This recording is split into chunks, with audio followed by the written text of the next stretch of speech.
करे? मैं क्यों ना ऐसा प्रावधान कर जाऊं कि दृष्टिहीन जब टेलीफोन के लिए अप्लाई करे, उस समय बड़ी मारामारी थी टेलीफोन की, जब दृष्टिहीन टेलीफोन के लिए अप्लाई करे उसको नॉन OIT स्पेशल कैटेगरी में टेलीफोन ही ना दिया जाए, केवल उसमें 50% रेंट में भी उनको डिस्काउंट दिया जाए। ऐसे उच्च विचार वाले माननीय राजेश पायलट साहब थे। उन्होंने विभिन्न अवसरों पर अपने कांग्रेस के नेताओं को भी, जो दृष्टिहीन वर्ग की उपेक्षा में कहीं ना कहीं जुड़े रहे या कुछ उनकी विचारधारा मेल नहीं खाती हमारे संगठन के साथ, उनको भी समय समय पर कहा कि भाई आप सकारात्मक विचार रखिए, सकारात्मकता के साथ सोचिए, और इस संगठन के जो पदाधिकारी हैं, मैं तो आजमा चुका हूं कि बहुत ही लॉजिकली अपनी बात कहते हैं, इसलिए उन बातों का समर्थन करना हम सबका दायित्व है। और उसके बाद जो विकलांग विधेयक 1995 में आया, ऐतिहासिक विधेयक, जिस के बाद जो कानून बना और 3% का आरक्षण नौकरियों में विकलांगों को मिलने लगा, वो विधेयक भी माननीय पायलट साहब के विशेष प्रयासों से उन्होंने सीताराम केसरी साहब को और अन्य अधिकारियों को इस बात के लिए प्रेशराइज किया कि ये एक बहुत जायज मांग है और ये राजीव जी का पुराना सपना था, इसलिए इसको तुरंत लाया जाए, और ये विधेयक भी उनकी ही देन है। मैं ये भी आप सबको याद दिलाना चाहता हूं। मैं केवल ये सब इसलिए मैं ये जानकारी अपने साथियों को और सचिन साहब को दे रहा था कि मैं ये निवेदन निश्चित रूप से करूंगा कि जिस प्रकार का सहयोग संगठन के लिए, दृष्टिहीन समाज के लिए माननीय पायलट साहब का रहा, उसी प्रकार की हम उम्मीद और अपेक्षा माननीय सचिन साहब से भी करते हैं। और हमें पूर्ण विश्वास है कि आज हमारा जो ये उनके साथ मिलाप हुआ है, ये निरंतर चलता रहेगा, और जब जब हमें उनके सहयोग की आवश्यकता होगी, विभागों में कोई समस्या कहीं भी आएगी, उसमें उनकी पूरी मदद हमें मिल सकेगी। बहुत बहुत धन्यवाद। अतिथियों का समय बहुत महत्वपूर्ण है, लेकिन आपका ये समय कुछ चीज के लिए लेना जरूर चाहूंगा। एक तो क्वेश्चन के बारे में कुछ जानकारी आपके पास होनी चाहिए, ये दो चीजें आपको मैं जरूर। श्रीमान गोपाल वाहिती साहब, ब्रह्म सिंह जी गुर्जर जी, माननीय निर्मल खंडेलवाल जी, जयराम जी, माननीय इंदर सिंह जी और उपस्थित मित्रों, मैं केवल 3 मिनट लूंगा। राष्ट्रीय दृष्टिहीन संघ दृष्टिहीनों के विकास के लिए अपनी सहायता स्वयं करो के सिद्धांत पर कार्य करता है, और राष्ट्रीय दृष्टिहीन संघ का शीर्ष नेतृत्व प्राविधान के अनुसार केवल दृष्टिहीनों के पास ही होता है, अर्थात इस संगठन का संचालन पूरी तरह से दृष्टिहीनों के हाथों में है और लोकतांत्रिक विधि से इस संगठन का संचालन होता है। 1978 से अब तक माननीय श्री संतोष कुमार रुंगटा, जो दिल्ली हाई कोर्ट और सुप्रीम कोर्ट ऑफ इंडिया में प्रैक्टिस कर रहे हैं एज एन एडवोकेट, वे 1978 से अब तक इस संगठन के महासचिव के रूप में अपनी समझ, अपने कथन और अपने कर्म का लाभ इस संगठन को और दृष्टिहीन समाज को दे रहे हैं। इस संगठन का विशेष कार्य है कि हम समाज में और सरकार में ये जागरूकता लाएं कि दृष्टिहीन की क्षमताएं क्या हैं। दृष्टिहीन कंप्यूटर चला सकता है, दृष्टिहीन ब्रेल लिपि के माध्यम से पढ़ सकता है और पढ़ने के पश्चात छात्रों को पढ़ा सकता है। ये जानकारी, ये जागरूकता समाज में और सरकार के तमाम अधिकारियों के सामने रखे। साथ ही जो पर्सन्स विद डिसेबिलिटीज एक्ट है, उसमें जो प्राविधान है, उसके अनुसार जो 3% आरक्षण सरकारी नौकरियों में विकलांगों के लिए किया गया है, उसके प्रति भी सरकारी अधिकारियों को जागरूक करना और समाज को जागरूक करना, ये एक विशेष उद्देश्य राष्ट्रीय दृष्टिहीन संघ का है। माननीय मुख्य अतिथि जी, विशेष रूप से आग्रह करना चाहूंगा कि 27 नवंबर 2009 को department of personal and training ने एक शासनादेश जारी किया है, जिसके अनुसार special recruitment drive for the visually challenged persons चलाकर 31 जुलाई 2010 तक 1996 से लेकर आज तक जो पद रिक्त पड़े हैं उनको भरा जाना है। माननीय पायलट साहब, आपसे आपके विभाग में जो हमारा एक रोस्टर मेंटेन करके 1996 से अब तक जो आरक्षण बनता है, उसको तो पूरा कराने के लिए आग्रह कर ही रहा हूं।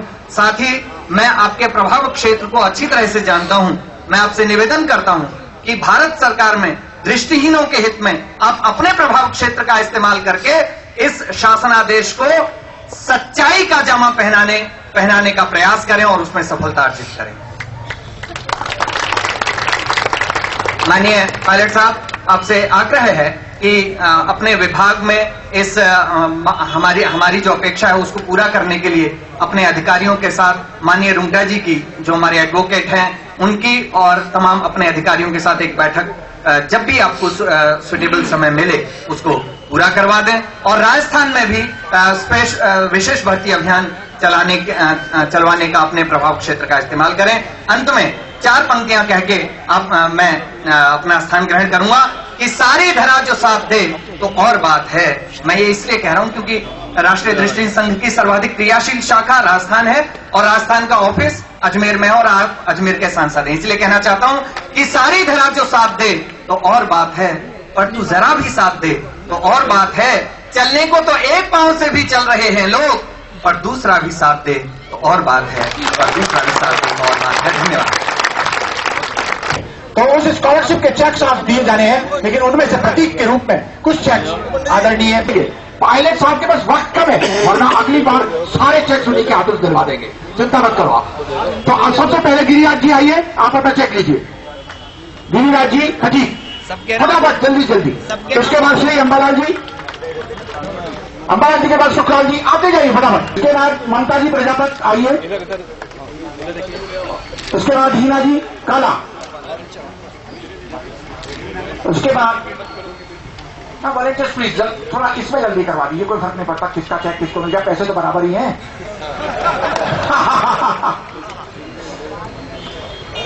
जल्दी से अगर हीना जी काला को दे दिया हो तो मिस्टर भागीरथ जी, अरे इसमें तो ताली बजाओ, तब लगा दे। भागीरथ जी माली, और भागीरथ जी के बाद सुनीता जी मोहता, सुनीता जी आइए। ये बहुत ही महत्वपूर्ण कहीं वो सारे देने, इसलिए यहीं रहना, आप जाना मत कहीं। अब इन चेक्स के बाद सचिन जी, मैं भी भड़ाना हूं और भड़ाना माने गुजर, तो यहां भी आपकी जिम्मेवारी और बढ़ जाती, जरा याद रखिएगा। हमारे के साथ आमंत्रण दे रहा हूं श्रीमान सचिन जी पायलट। राम सिंह जी और सभा में मौजूद सभी अतिथिगण, मुझे आज बहुत हर्ष का एहसास हो रहा है। हर्ष इस बात का कि राजस्थान नेत्रहीन सेवा संघ के माध्यम से आज जो शुरुआत हुई है वो बहुत उपयुक्त है और 21वीं शताब्दी में हर व्यक्ति को, हर समाज को आने वाले समय की चुनौतियों का मुकाबला करने के लिए जिस संसाधन की जरूरत है, आज उसका शुभारंभ आप सबके समक्ष हम लोगों ने किया, और वो संसाधन है तकनीक और कंप्यूटर।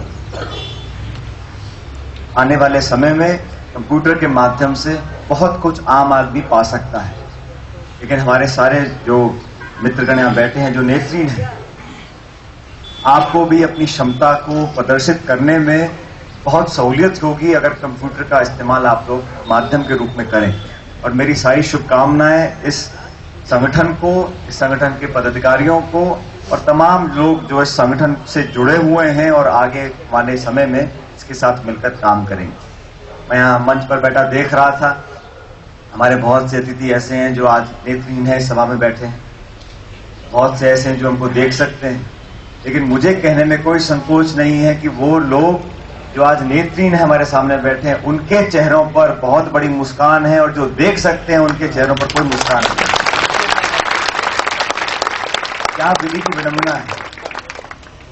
जिन लोगों ने आज संक्षेप में अपने भाषण दिए, क्या शैली है उनका बोलना, उनकी शब्दावली, उनका जज्बा, और स्पष्ट रूप से अपनी बात बिल्कुल तीर के माफिक सब लोगों ने बोली। और हम लोग जो देख सकते हैं वो घुमा फिरा के आधे पौने घंटे लोगों को नींद आ जाए भाषण का लंबा लंबा, पर काम की बात कोई नहीं बोलती। कितना फर्क है। तो आप लोगों की जो क्षमता है वो इन दो आंखों की ना होकर बाकी सब क्षेत्रों में है। आप सब लोगों का सहयोग और समर्थन करना हम लोगों का फर्ज है, हमारी जिम्मेदारी है, हमारा एक नैतिक धर्म है, और हम चाहते हैं कि हम आप लोगों को सब कुछ दें, लेकिन सहानुभूति ना दें। सहानुभूति किसी को नहीं चाहिए, सिर्फ अवसर दें जो एक आम आदमी को चाहिए, एक नौजवान लड़की लड़की को चाहिए। हर व्यक्ति को मदद चाहिए, चाहे वो विकलांग हो या ना हो। और मुझे तो शब्द भी पसंद नहीं है विकलांग। हम लोगों ने एक नई अंग्रेजी में, हिंदी मुझे अनुवाद करना नहीं आता, लेकिन डिसेबल्ड शब्द ठीक नहीं है, डिफरेंटली एबल्ड। आप में अगर आप एबल नहीं है तो कोई और ऐसा गुण आपके अंदर है जिसका आप अगर अच्छी तरह इस्तेमाल करें तो आप बाकियों से बहुत आगे पहुंच जाएंगे। तो सहानुभूति छोड़ दो। ये सब लोग, जितना मनोबल इन लोगों का मजबूत है, जितनी इच्छा शक्ति मजबूत है, जितना संकल्प मजबूत है, उतना हम सब जो 6-6 फुट के घूम रहे हमारे अंदर इतना नहीं है। इसलिए आप लोगों को पूरी सहायता सहयोग करेंगे, जैसे बाकी संगठनों की होती है, आपको भी होनी चाहिए, थोड़ी और होनी चाहिए। इसमें कोई किसी प्रकार की कमी नहीं होगी। अभी मैंने जब इस कंप्यूटर लैबोरेटरी का इनॉग्रेशन किया, मैंने जब देखा कंप्यूटर को, जब ऑन किया उसको, तो सारी बात जो बोल रहा था कंप्यूटर वो अंग्रेजी में बोल रहा था। मैंने सवाल पूछा, मैंने कहा हो सकता है जो ग्रामीण आंचल से लोग आते हों, खासकर निजामपुर वाले भाई हमारे कहाँ गए, पता नहीं उनको अंग्रेजी कितनी आती नहीं आती। लेकिन ये बात सही नहीं है। जो बच्चे बच्ची जो गांव में पढ़ते हैं, कभी कभी अंग्रेजी में इतना उनका हाथ साफ नहीं होता, तो कंप्यूटर तो सीख लेंगे, लेकिन अगर कंप्यूटर अंग्रेजी बोलेगा तो कैसे सीख पाएंगे। तो अभी मैंने दिल्ली में मेरे अफसर से बात की है और उन्होंने कहा है कि बहुत जल्द वो सारा सॉफ्टवेयर आपको हिंदी में दे देंगे ताकि आप लोगों को इस्तेमाल में आसानी हो।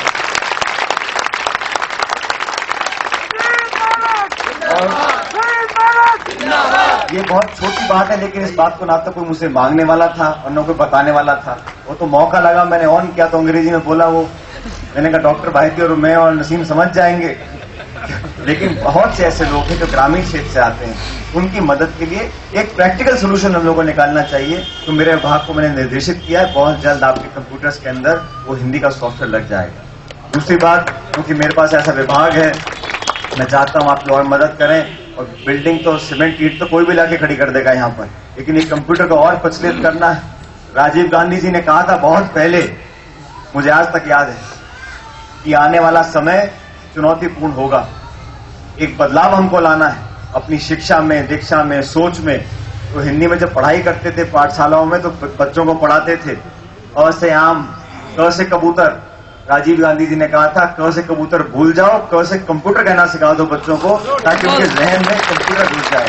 आप लोगों के यहाँ पे अभी 10 कंप्यूटर हैं और मैं जब दिल्ली जाऊंगा तो इंतजाम करूंगा कि 10 कंप्यूटर और आप लोगों को इस लैब के अंदर मिल जाए। इसके साथ साथ अब यहाँ पर मैं आया, आप लोगों ने स्वागत किया और सचमुच आज सुबह सुबह पहला काम जो किया आप लोगों के बीच में आकर, आपके हंसते खिलते चेहरों को देखकर बहुत खुशी मुझे आज हुई। और संस्था इतना बढ़िया काम कर रही है, मैं आपको शुभकामनाएं देना चाहता हूँ, बधाई देना चाहता हूँ कि आप लोगों ने जिस जज्बे से अपनी जिम्मेदारी को संभाला है, न सिर्फ अपने लिए लेकिन अपने साथ जो सभी संगठन से जुड़े लोग व्यक्ति हैं, खासकर जो नौजवान बच्चे बच्चियां, उनकी मदद के लिए आप लोग आगे आए हैं। हम लोग पीछे नहीं हटेंगे। यहाँ तक संगठन के और आपकी संस्था के काम क्या बात है, वो आपकी जिम्मेदारी आप समझो। हम तो इतने बड़े हवन में थोड़ी सी आहुति डाल सकते हैं। मैं अपने सांसद कोटे से आपको 5 लाख रुपए दे दूंगा, इसमें आप जो मर्जी काम चाहो करा लेगा। इसके अलावा जो भी राज्य सरकार से, प्रशासन से, केंद्र सरकार से हमारे प्रभाव का जहां भी आप इस्तेमाल करना चाहो आप इस्तेमाल करो। मैं तो कहता हूं इस संगठन के लिए हमारे प्रभाव का कहीं दुरुपयोग भी करना हो तो उसको कर लेना, मुझे कोई संकोच नहीं। आप मर्जी है जो करना, सदुपयोग करोगे मैं जानता हूं आपको, लेकिन ये छूट इसलिए दी है कि आपको कहीं संकोच ना हो कि हम इस बात को कहें या ना कहें, मांगे या ना मांगे। हम सब लोग मिलकर, जो आज सभा में मौजूद हैं, सब चाहते हैं कि हम मिलकर कड़ी से कड़ी बिठाएं और हम सब आप सबके साथ मिलकर आगे बढ़ें। कोई हमारा भाई आगे या पीछे ना रह जाए, ये हमारी कोशिश रहेगी। आपने हम सबका इज्जत, सम्मान, सत्कार किया, हम सभी लोगों का। मुझे दोबारा से हमारी जिस अफसर से हमने बात की थी, उन्होंने मुझे सूचित किया है यहाँ पर जो इंटरनेट कनेक्शन है, इंटरनेट है यहाँ पर अभी नहीं है, इंटरनेट है, लेकिन वो इंटरनेट हम लोग फ्री करा देंगे आप लोगों ने। तो फ्री आपका काम चालू करा देंगे, मैं अपने विभाग से करके सामने कराऊंगा। और आप सब लोगों का पुनः मैं धन्यवाद करना चाहता हूं, आप लोगों को शुभकामना देना चाहता हूं और आने वाले समय में हम सब मिलकर आगे बढ़ें, ऐसी प्रभु से कामना करता हूं। बहुत बहुत धन्यवाद। राम राम साहब। बहुत बढ़िया। अभी आपके 3 मिनट और लूंगा सचिन जी, 3 मिनट और 3 मिनट, 1 मिनट नसीम जी का, 1 मिनट माहिती जी का और 1 मिनट धन्यवाद का। 3 मिनट आप लोग बैठ जाए। सचिन जी एक 4 पंक्ति अपनी फिलॉसफी की निवेदन कर दो, आप जो कह रहे थे उसी की। मैं कहता हूं हमेशा बच्चों को, केतिला या छूट गया उसका दुखड़ा क्या रोना, जो नहीं मिला या छूट गया उसका दुखड़ा क्या रोना, मरुता सुखद उद्यान महकने दो। ये फिलॉसफी है सचिन जी हमारी, और इस फिलॉसफी पे चलते हैं। आपने तो याद दिलाया, बाकी हमारे दिल में तो पहले से ही फिलॉसफी गढ़ी हुई है, जमी हुई है। सचिन जी वीरेंद्र कुमार आर्य को याद रख लेना। परम सम्माननीय भारत सरकार के संचार और सूचना प्रौद्योगिकी राज्य मंत्री माननीय पायलट साहब, ब्रह्म सिंह जी गुर्जर साहब, बायती जी और राजस्थान नेत्रहीन सेवा संघ के अध्यक्ष निर्मल कुमार जी खंडेलवाल साहब, महासचिव जी जयराम जी मीणा साहब, धर्मेंद्र कुमार जी पारिक साहब, इंदर सिंह जी मावी साहब, चंद्रवीर सिंह जी साहब, अजीत कुमार जी साहब और सामने बैठे हुए समस्त अतिथिगण और नेत्रहीन सेवा संघ के समस्त पदाधिकारीगण, माननीय पायलट साहब, मैंने इस नेत्रहीन सेवा संघ को बहुत नजदीक से देखा है। 45 वर्षों से ये काम कर रहा है, जबकि 20 सालों से तो मैंने इसे नजदीक से देखा है। मेरा रेजिडेंस पास ही में, मेरा गुजरना ही इधर से होता है। तो ये नेत्रहीन सेवा संघ शिक्षा के क्षेत्र में, रोजगार के क्षेत्र में, कंप्यूटर के, आज कंप्यूटर लैब का आपने उद्घाटन किया, आपने नेत्रहीन सेवा संघ को जो सौगातें दी है, इसके लिए मैं आपका हार्दिक बधाई भी देती हूं और हार्दिक शुभकामना भी देती हूं और आपका धन्यवाद ज्ञापित करती हूं कि आपने नेत्रहीन सेवा संघ को जो सौगातें दी, इसके लिए मैं आपका धन्यवाद ज्ञापित करती हूं हृदय से। और इन सेवा संघ के उज्जवल भविष्य की कामना करती हूं। मैं भगवान से प्रार्थना करती हूं कि नेत्रहीन सेवा संघ उत्तरोत्तर उज्जवल भविष्य को प्राप्त हो, और कामना करती हूं कि उत्तरोत्तर प्रगति करता रहे। और आपने नेत्रहीन सेवा संघ ने जो बुलाकर हमारा मान सम्मान किया, उसके लिए बहुत बहुत धन्यवाद। जय हिंद। क्योंकि मैं तो नेत्रहीन सेवा संघ के वो अपनी स्थानीय मानती हूँ, यहाँ की मैं तो मेजबान मानती हूँ अपने आप को। मुझे आप अध्यक्ष बनाया, इसके लिए भी बहुत बहुत धन्यवाद। हमारा सम्मान किया, इसके लिए भी बहुत बहुत धन्यवाद। और हम आपको विश्वास दिलाते हैं कि माननीय पायलट साहब आपके नेत्रहीन सेवा संघ के किसी भी काम का कोई कमी नहीं रखेंगे, विकास कराएंगे बहुत ज्यादा। इस बात विश्वास दिलाती हूँ। आपने सम्मान किया, इसके लिए बहुत बहुत धन्यवाद। सारी बातें पायलट साहब ने कह दी है, इसलिए धन्यवाद। बहुत बहुत धन्यवाद। आज तो सभी कुछ निकल गया, अब बचा क्या। बहुत बहुत धन्यवाद आदरणीय नसीम जी अख्तर। मैं फिर अब आमंत्रण दे रहा हूं, वो इसलिए भी दे रहा हूं कि मेरे दिल में काफी असर कर दिया उनकी आवाज ने। मैं आवाज दे रहा हूं श्रीमान डॉक्टर गोपाल जी बाहिती, आइए और 1 मिनट के लिए उद्बोधन कीजिए। सचिन जी बैठ जाए थोड़ी देर। हमारे सांसद और केंद्रीय मंत्री सम्माननीय सचिन पायलट साहब, कार्यक्रम की अध्यक्षता पुष्कर की विधायिका भाई नसीम अख्तर जी, भाई खंडेलवाल जी, मीणा जी, ब्रह्म सिंह जी गुर्जर साहब, अन्य सभी उपस्थित नेत्रहीन सेवा संघ के पदाधिकारीगण, उपस्थित नौजवान दोस्तों, साथियों, भाई और बहनों, मैं तो सबसे बड़ी बात ये थी कि जब मुझे अवसर मिला है तो मैं सचिन पायलट जी को बहुत बहुत धन्यवाद इस बात के देना चाहता हूं कि बिना मांगे दोनों हाथ से उन्होंने आज दिया, इसके लिए बहुत बहुत धन्यवाद। क्योंकि इनके मन में पक्का विश्वास था कि ये नेत्रहीन सेवा संघ जिस प्रकार नेत्रहीनों की सेवा कर रहा है, निश्चित रूप से एक ऐसे वर्ग की सेवा है कि जिस वर्ग की प्रतिभा को निखारने के लिए सरकार के साथ साथ एनजीओ की आवश्यकता होती है, वो काम आप जिस तहे दिल से, जिस मुस्तैदी से और जिस मनोयोग से कर रहे हैं, उस बात ने हमारे एमपी साहब को बहुत प्रभावित किया। और मैं इसके लिए संघ के सभी पदाधिकारियों को, सभी कार्यकर्ताओं को और सभी साथियों को बहुत बहुत साधुवाद देता हूं। और एक बार फिर माननीय मुख्य अतिथि पायलट साहब का बहुत बहुत आभार करता हूं कि जिस प्रकार इन्होंने आज दोनों हाथ से हमें दिया और जिस प्रकार आपने इस 9 महीने के बहुत कम समय के अंदर अजमेर में विकास के लिए गेट खोले। 5 साल में हम उम्मीद करते हैं कि अजमेर राजस्थान ही नहीं नॉर्थ इंडिया के नक्शे पर अव्वल रहेगा। ऐसे में आपसे उम्मीद है। धन्यवाद। जय हिंद। समस्त मंचासीन पदाधिकारीगण, बहुत ही प्रसन्नता का विषय है कि आप सबके इस शुभ कार्यक्रम में मुझे सम्मिलित किया। बहुत बहुत धन्यवाद। मैं आप सबकी शुभकामना चाहते हुए आप सब अतिथियों से आए हुए महानुभावों से एक तुलसीदास जी का एक दोहा आपको स्मरण दिलाता हूँ। परोपकार के समान कोई पुण्य नहीं है, परहित बस जिनके मन माही, ते नहीं जग दुर्लभ कुछ नहीं। यदि परोपकार है किसी चीज में तो उसके लिए संसार में कोई भी चीज दुर्लभ नहीं है। ये तीनों की सेवा करना, देश की सेवा करना, राष्ट्र की सेवा करना है। बहुत बहुत धन्यवाद। जय भारत, जय हिंद। आप परिचित ये जरा आप लोग आप ध्यान रखेंगे, जब भी परोपकार की नौबत आए तो आप भूले नहीं आपका अपना दोहा माननीय बंसी गुजर।